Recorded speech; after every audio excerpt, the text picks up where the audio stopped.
Okay, good day everyone. We've come to the second part of the Korean War. Before I start on the lesson, if you have any question regarding the chapter, or would you like to find out more regarding the Korean War, okay, you can go and log into your LMS. I've assigned a forum for your class. If you have any question, you can type your question in the forum itself, and I will answer your question as soon as I can. Right, coming back to today's lesson. Okay, this is the second part of Korean War. What we did the previous lesson was the background to Korean War. So we found out why there's North and South Korea, right? And we also learned that North Korea was under the communist USSR, while South Korea was under democratic USA. The leader in North Korea is Kim Il Sung, and the leader in South Korea is Syngman Rhee. Both were willing to go to war in order to unite the two Koreas. All right. So today we are going into the second part of the Korean War. Let me just get to the slides. Okay. So why are we learning about Korea in the Cold War? Okay. In fact, the Korean War is a very important part of the Cold War. Right. So now, the first part, you are going to learn about the significance of Korea to the USSR. Right. Why was Korea so important to the communists?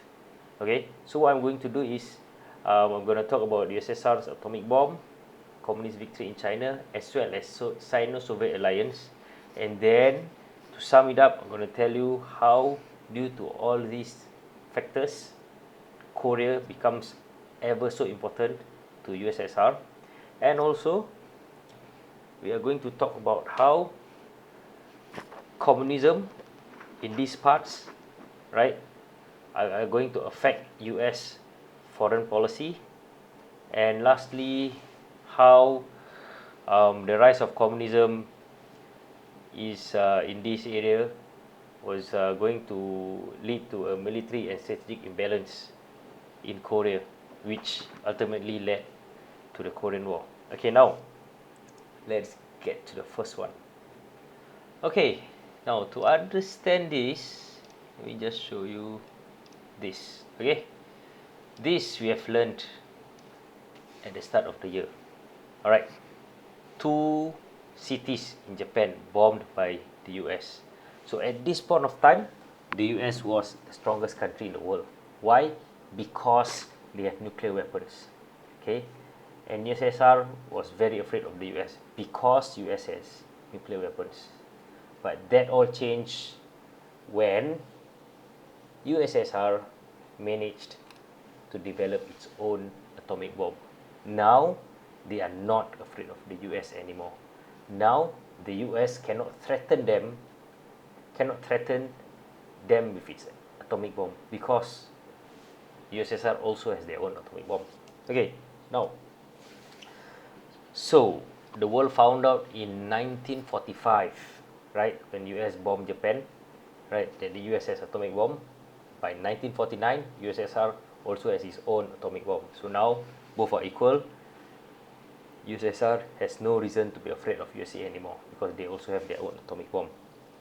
Okay, so basically they achieve atomic parity, which means, right, US cannot use atomic bombs to threaten the USSR anymore.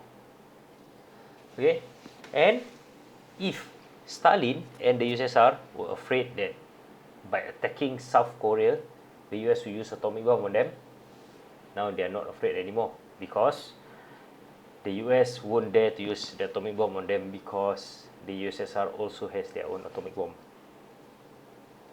Okay, this unleashed a nuclear arms race, meaning that USA and USSR now are racing with each other to build as many nuclear weapons as possible, which, right, made the world an increasingly more dangerous place, because there is an increasing fear of nuclear war.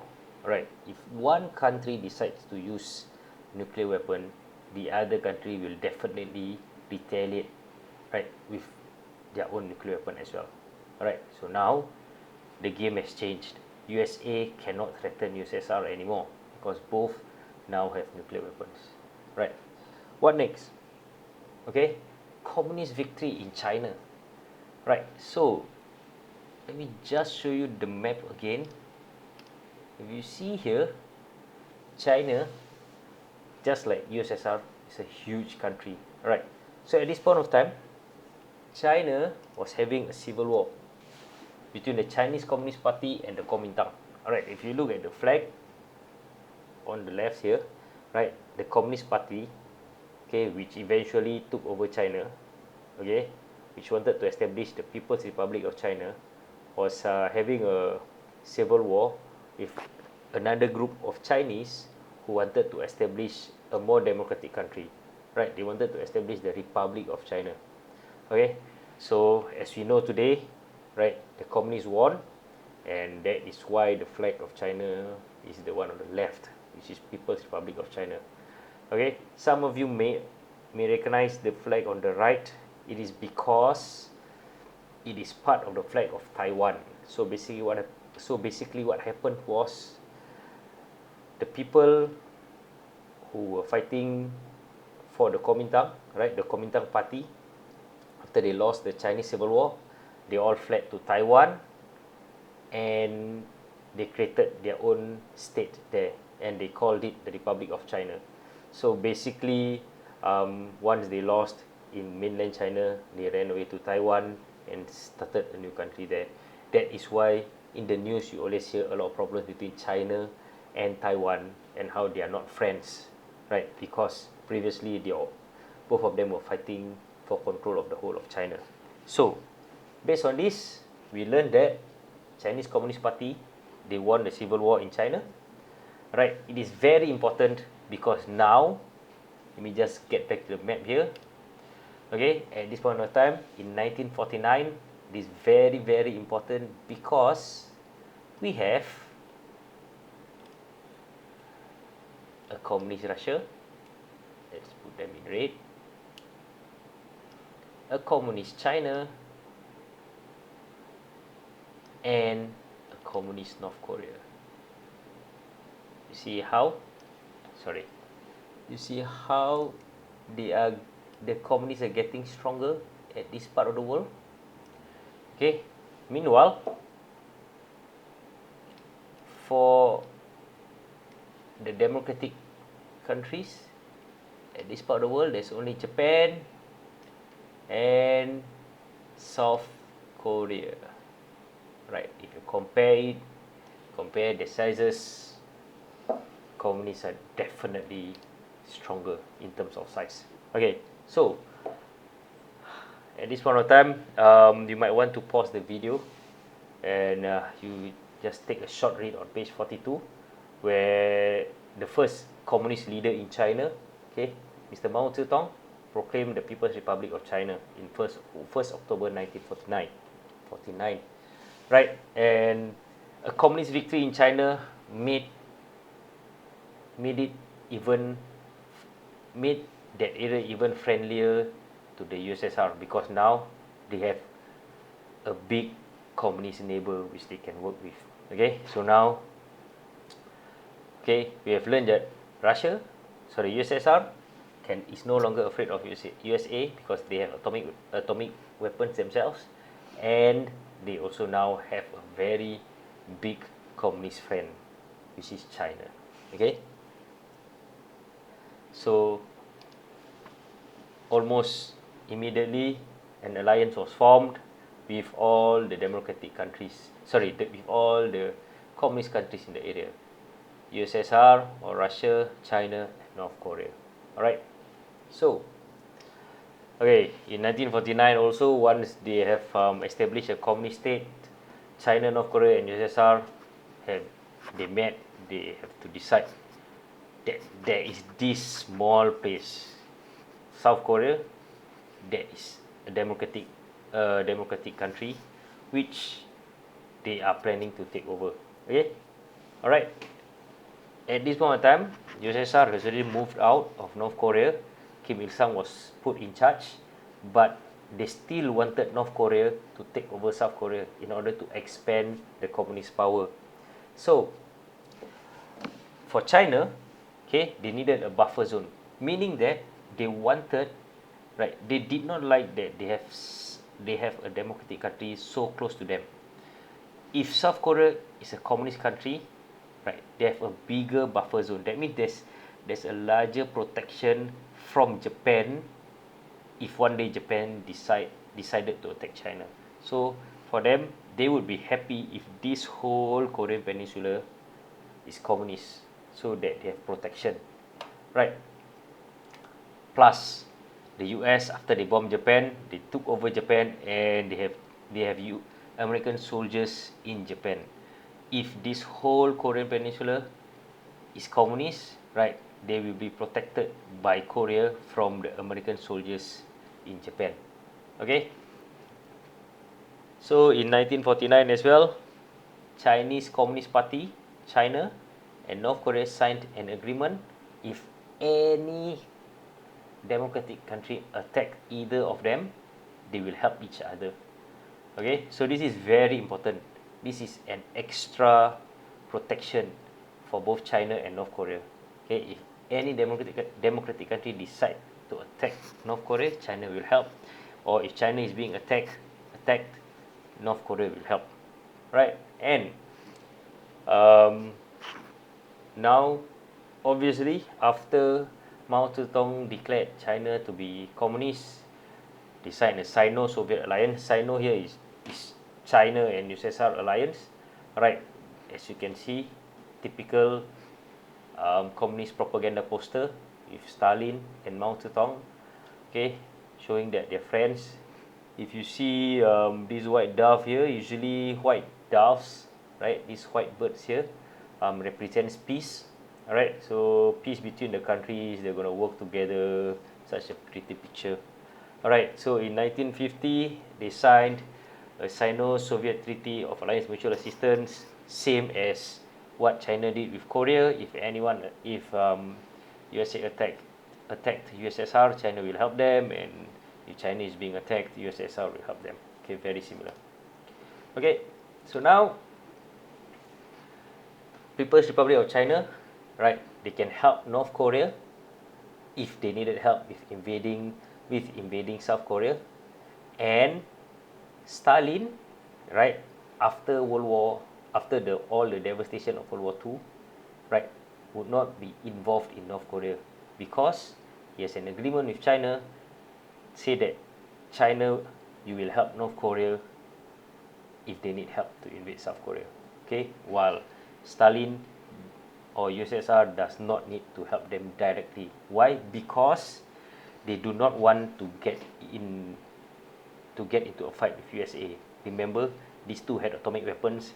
They are trying very much not to fight each other, but they're getting their friends to fight the other party's friends. Okay, so now, because they know that China is going to help North Korea, they're more willing to help North Korea. They can give them weapons, they can give them all the help they can get, as long as they do not need to do the fighting. North Korea and China will handle that. They just need to lend the weapons or give them any support that they need. Okay, so now at this point of time, the communist bloc is becoming a more prominent threat to USA in East Asia. Look at this, the sheer size of the communist countries combined compared to the democratic countries around this area. Okay, now, so let's just sum up the three factors that I went through, right? Why was Korea important to USSR? It is because once they have gotten South Korea, this whole part of the world will become communist. It will make them even stronger, right? Why is it still important? Okay, USSR only had one other ally in Asia, right? So if they manage to turn South Korea into a communist country and get the whole of Korea to become communist, they have another ally, we will help them a lot, right? And obviously Korea is important because it's very near USSR and China. They can help each other, as well as now if they manage to get South Korea, they can expand even further, right? They might even expand into Japan or even move down towards Southeast Asia. Okay, so all this is to counterbalance American influence in Japan, because USA has control of Japan, right? If they manage to get the whole of Korea, right, it's only a matter of time they can take over Japan as well. So that is why Korea is very important to USSR. Okay, they need, or rather they would like to help North Korea to take over South Korea, so that the whole of the Korean peninsula will be communist. Alright, now that is for USSR. Okay, while all this is happening, right, it has an impact on American foreign policy. Okay, before all this happened, right, for USA, Korea was not very important to them. Right, they said, they initially said to USSR, okay, you can just take half of Korea, you take the north, you take the south. We have a lot of other things to do. We still have to rebuild Japan, and we have to take care of Philippines, and our country is in a bad state after World War II, and so on and so forth. So they said that, okay, Korea is not important to us, right? So they made this announcement that if any of these countries were attacked, okay, this is called the American Defense Perimeter in Asia. If any of these countries were attacked, Japan, Taiwan, and the Philippines, let me just show you the map here. Okay, Japan, Taiwan, and the Philippines. Okay, we have,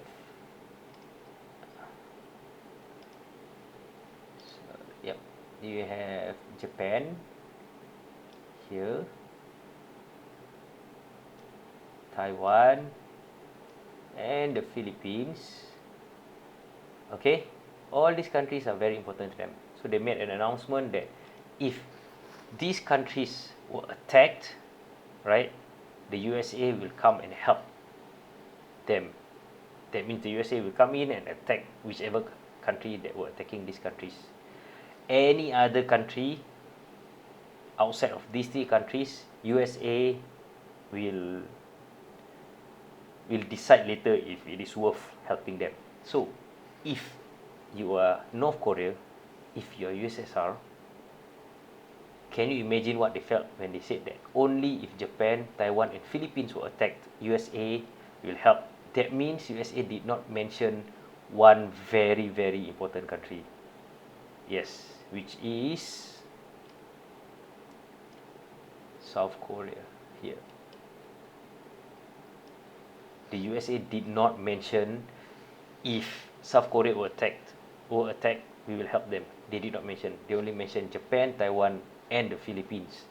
Right. So this got USSR and North Korea very hopeful that if they take over South Korea, USA would not mind, because this does not fall within the three countries that they promised to help.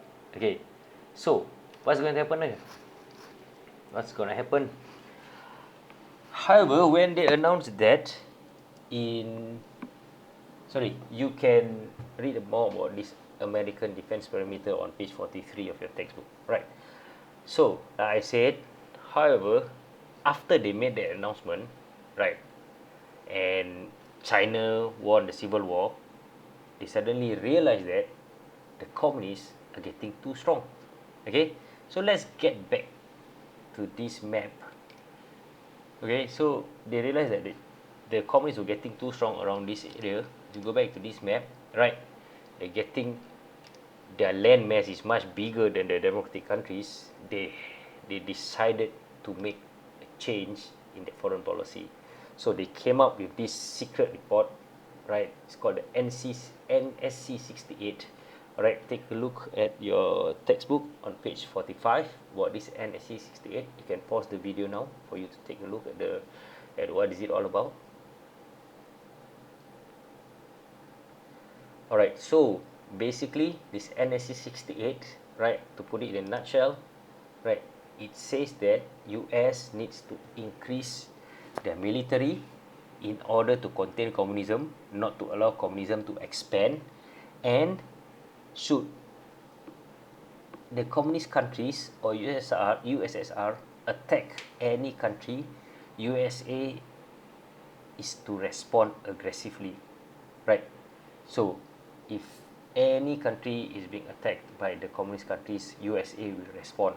So that means that this earlier map, right, this map, right, doesn't fall into play anymore, right? This, if USSR or any communist country attacks another country, USA will respond. So that means any action taken by the communists will meet a reaction from the USA. Alright, so now,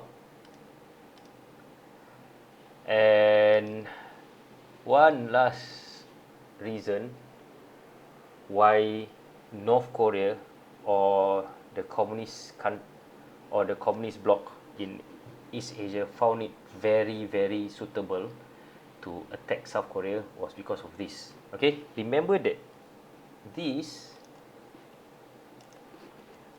NSC 68, right, is a top secret report that none of the communist countries knew. All they knew that was USA will only attack if these three countries were being attacked, right?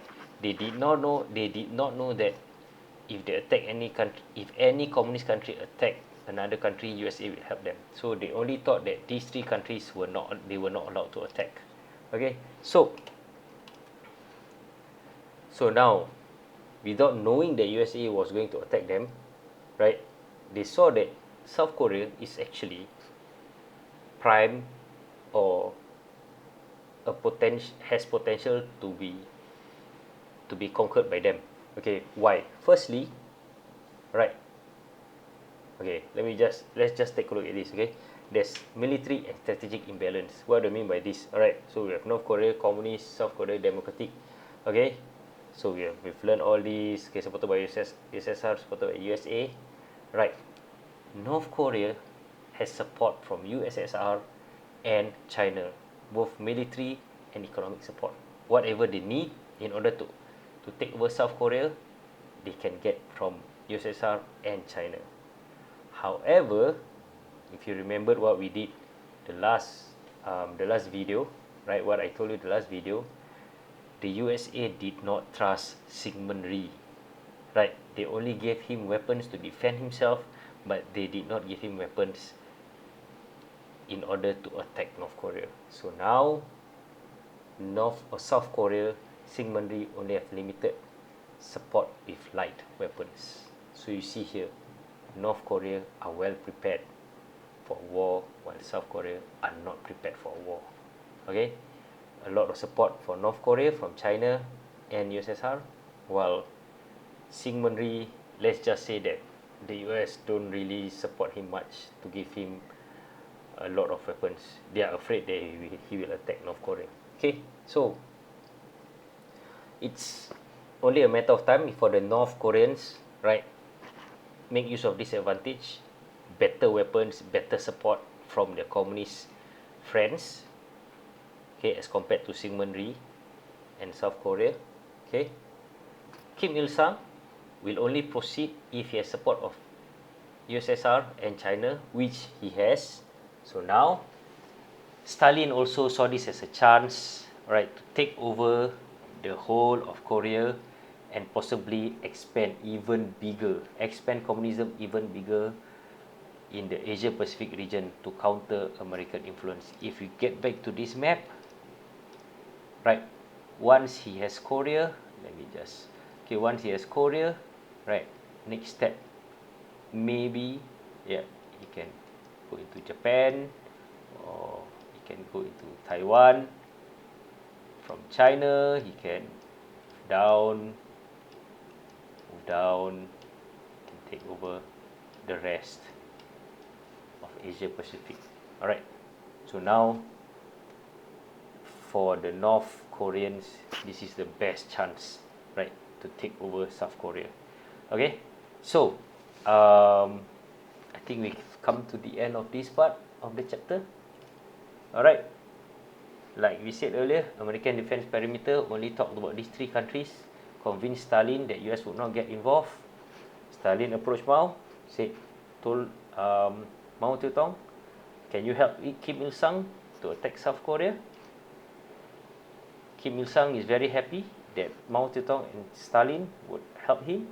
So by June 1950, we were all ready to attack South Korea. The next lesson, we are going to learn about the cause of the war, all right? How North Korea attacked South Korea and what happened after that, and how did the war end. All right, so that is all for today's lesson. Okay, remember that if you have any questions, right, can you please write down the question in the forum through LMS, and I will answer it as soon as possible. All right, thank you very much.